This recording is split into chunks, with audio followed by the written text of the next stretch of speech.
जय हिंद दोस्तों, मेरा नाम है अमित सुथार और आज की वीडियो में हम बात करने वाले हैं कि आप यूपीआई से आईपीओ कैसे अप्लाई कर सकते हो। और हम कर रहे हैं IPO series by idol Fenway और ये सीरीज का थर्ड पार्ट है। फर्स्ट पार्ट में हमने पढ़ा आईपीओ क्या होता है, मेन बोर्ड आईपीओ और एसएमई आईपीओ में डिफरेंस क्या होता है। सेकेंड पार्ट था कि आईपीओ अप्लाई करने के 3 तरीके क्या होते हैं।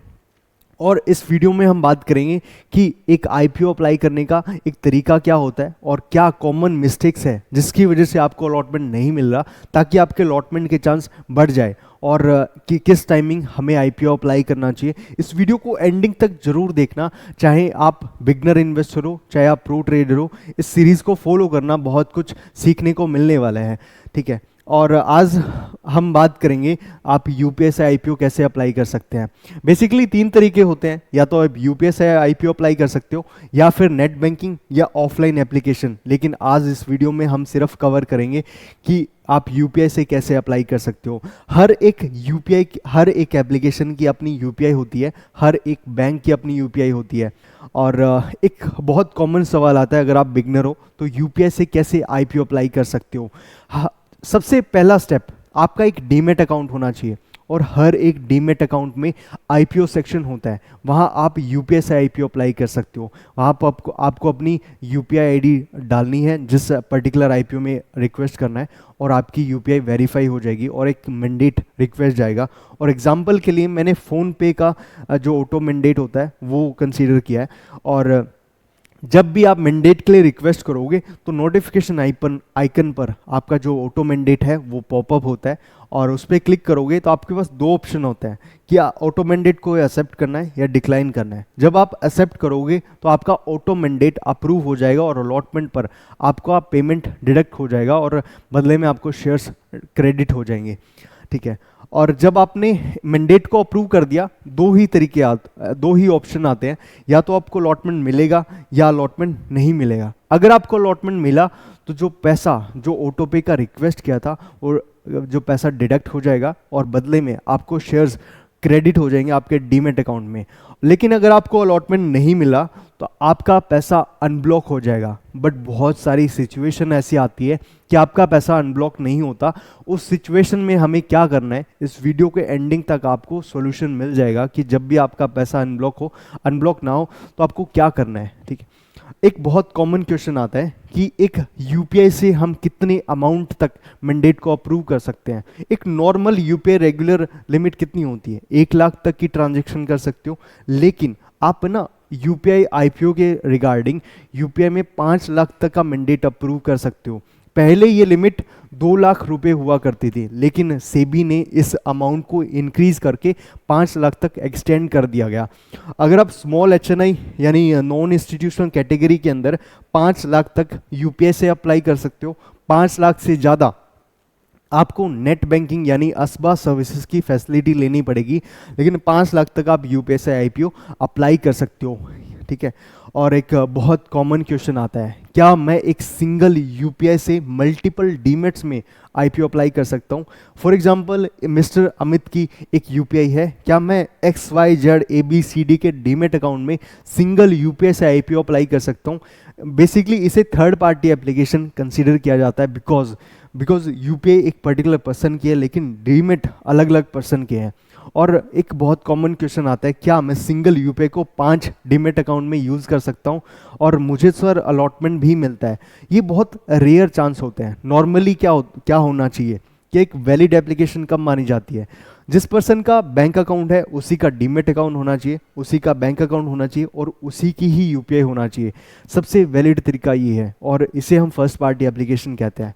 और ये रेगुलेशन में मेंशन है कि भाई थर्ड पार्टी एप्लीकेशन को फर्स्ट ही स्टेप रिजेक्ट कर दिया जाएगा कि आप सिंगल यूपीआई से मल्टीपल डीमेट्स में आईपीओ अप्लाई नहीं कर सकते। बिकॉज इससे पहले क्या होता था, पहले होता था कि आप अप्रूव कर सकते थे, अलॉटमेंट भी होता था, बट इससे मनी लॉन्ड्रिंग का बहुत ट्रेंड सा चला गया था, ठीक है। फिर रिस्ट्रिक्शन लगाया कि आप सिंगल यूपीआई से मल्टीपल डीमेट्स में अप्लाई नहीं कर सकते। बट बहुत सारे सिचुएशन ऐसे देखे, इवन मैंने पर्सनली भी कई बार अप्लाई किया है और अलॉटमेंट होता है, बट बहुत रेयर चांस होते हैं। मोस्ट ऑफ द केसेस में रिजेक्शन आते हैं। लेकिन अगर आपको अपने अलॉटमेंट के चांस बढ़ाने हैं तो आपको सिंगल यूपीआई से अप्लाई करना चाहिए।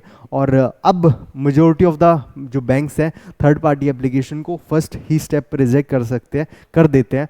और कई बार आईपीओ जो एप्लीकेशन होता है उसमें स्पेसिफिकली मेंशन होता है कि आप थर्ड पार्टी एप्लीकेशन अप्लाई नहीं कर सकते, आपकी एप्लीकेशन को हम रिजेक्ट कर देंगे। ठीक है, एक बहुत कॉमन क्वेश्चन आता है कि जो हमने मैंडेट डाला था उसे कितने टाइम तक हम एक्सेप्ट या रिजेक्ट कर सकते हैं। ठीक है, जब आप यूपीआई के लिए रिक्वेस्ट करते हो, नोट आपका मैंडेट जब जाता है तो उसे कब तक एक्सेप्ट या रिजेक्ट कर सकते हो। मान लेते हैं आपने फर्स्ट डे मैंडेट के लिए रिक्वेस्ट किया, तो आप उसे लास्ट डे के 5 बजे तक अप्रूव कर सकते हो। आपका मैंडेट तीनों डे वैलिड रहेगा, लेकिन 5 बजे के बाद उस मैंडेट की कोई वैलिडिटी नहीं है। 5 बजे के बाद आपकी मैंडेट की कोई वैलिडिटी नहीं है, लेकिन आप जो क्लोजिंग है उससे पहले कोई भी मैंडेट को होल्ड कर सकते हो और 5 बजे से पहले उसको अप्रूव करना होगा या उसे कैंसिल करना होगा। ठीक है, और एक बहुत कॉमन क्वेश्चन आता है, क्या मैं आईपीओ की एप्लीकेशन को कैंसिल कर सकता हूँ? डिपेंड करता है आप किस कैटेगरी ऑफ इन्वेस्टर्स के अंदर कवर होते हो। बात रही रिटेल इन्वेस्टर की, रिटेल इन्वेस्टर्स अपनी बिड को आईपीओ क्लोज होने से पहले कैंसिल भी कर सकते हैं, उसे मॉडिफाई भी कर सकते हैं, लेकिन आईपीओ क्लोज होने से पहले। और क्या एक नॉन इंस्टीट्यूशनल इन्वेस्टर्स अपनी बिड को कैंसिल या मॉडिफाई कर सकता है? नॉन इंस्टीट्यूशनल इन्वेस्टर्स अपनी बिड को कैंसिल नहीं कर सकता, लेकिन मॉडिफाई कर सकता है। सिर्फ अपवार्ड मॉडिफिकेशन हो सकता है। मान लेते हैं रेट है 100 रुपये, सिर्फ उसको बढ़ा सकता है, उसको डिक्रीज नहीं कर सकता।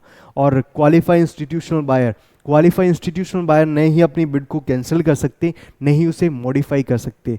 और शेयर होल्डर कोटा के अंदर अगर आपने 2 लाख तक की एप्लीकेशन अप्लाई करी है तो आप आईपीओ क्लोज होने से पहले उस बिड को कैंसिल भी कर सकते हो और मॉडिफाई भी कर सकते हो। सो इन सारे फैक्टर्स के बेसिस पे आप डिसाइड कर सकते हो कि आप एप्लीकेशन कैंसिल कर सकते हो या नहीं कर सकते। आपको नॉलेज होना चाहिए। और एक बहुत कॉमन क्वेश्चन आता है कि आपका पैसा कब अनब्लॉक होगा? जब आपको अलॉटमेंट नहीं मिला तो आपका पैसा अनब्लॉक हो जाएगा।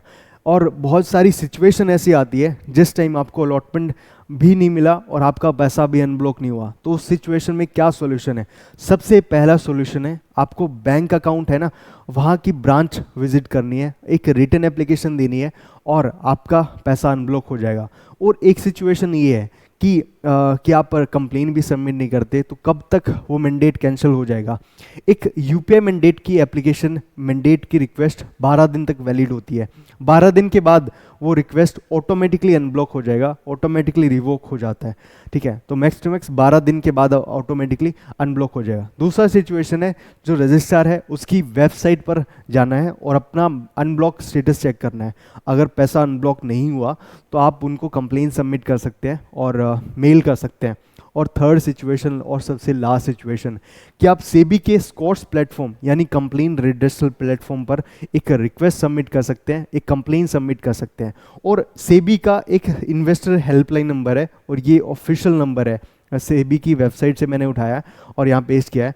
और तो आप इस एप्लीकेशन इस प्लेटफॉर्म इस नंबर पर भी कॉल करके अपना पैसा अनब्लॉक करवा सकते हो। ठीक है, और एक बहुत कॉमन क्वेश्चन आता है, क्या एक एचयूएफ और एक माइनर यूपीआई से आईपीओ अप्लाई कर सकते हैं? एचयूएफ और माइनर यूपीआई से आईपीओ अप्लाई कर सकते हैं, but there is a condition. HUF का जो बैंक अकाउंट है उसके अगेंस्ट जो यूपीआई साइन है उसी से आप अप्लाई कर सकते हो। और माइनर के केस में माइनर को क्या यूपीआई मिलता है? अगर माइनर की एज 15 साल या उससे कम है तो उसको मैंडेट उसको यूपीआई नहीं मिलता। मतलब 15 साल से कम है तो उसको यूपीआई नहीं देता, कोई भी बैंक का साइन नहीं करता। लेकिन 15 साल या उससे ज़्यादा है तो वो यूपीआई से आईपीओ अप्लाई कर सकता है। किस कैटेगरी तक, किस अमाउंट तक? 5 लाख तक वो अप्लाई कर सकते हैं यूपीआई से। इवन माइनर भी 5 लाख तक की एप्लीकेशन अप्लाई कर सकता है।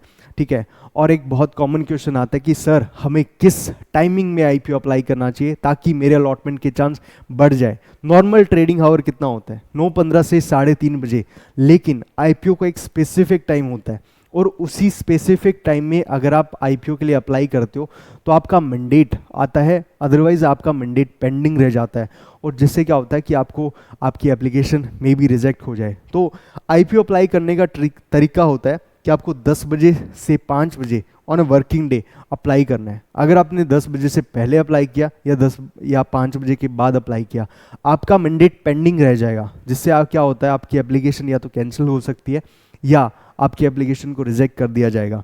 ठीक है, तो इस स्पेसिफिक टाइम को कंसीडर करना।